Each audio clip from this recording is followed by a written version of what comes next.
அம்பாள், மாகேஸ்வரி, ஸ்ரீ ராஜராஜேஸ்வரி மற்றும் வாராகி ரூபத்தில் இருந்ததை பற்றி நம்ம பார்த்தோம். இன்னிலிருந்து அடுத்த 3 நாளைக்கு அம்பாள் மலைமகளான லக்ஷ்மி ரூபத்தில் காட்சி தரதை பற்றி நம்ம பார்ப்போம். நவராத்திரியில் 4ஆம் நாளான இன்னைக்கு அம்பாள் மகாலட்சுமி ரூபத்தில் காட்சி தரா. மகாலட்சுமினாலே மங்களகரமானவள். நம்ம வீட்டு பெண்கள்லாம் நம்ம மகாலட்சுமியோட ஒப்பிடுவோம். அஷ்டலட்சுமிகளுக்கும் நாயகி தான் இந்த மகாலட்சுமி. ஆதிசக்தியான இந்த மகாலட்சுமி நமக்கு தேவையான வீரம், விவேகம், தனம், தானியம், தைரியம் எல்லாத்தையும் கொடுக்குறா.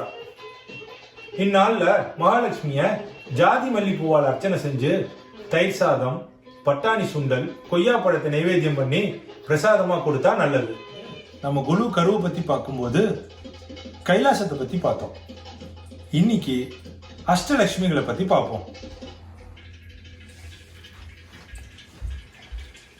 அஷ்டலட்சுமிகளுக்குள்ள முதலாமவள் ஆதிலட்சுமி, அடுத்து தனலட்சுமி, அடுத்த அவதாரம் தானியலட்சுமி, அடுத்து கஜலட்சுமி, சந்தானலட்சுமி, வீரலட்சுமி, விஜயலட்சுமி, கடைசி அவதாரமா ஜெயலட்சுமி. மகாலட்சுமி ரூபமான இன்னைக்கு உங்களோட ஒரு கருத்தை பகிர்ந்துக்க ஆசைப்படுறேன். நம்ம வீட்டுக்கு வர எல்லா விருந்தினர்களையும் நம்ம தண்ணி கொடுத்து உபசரிப்போம்.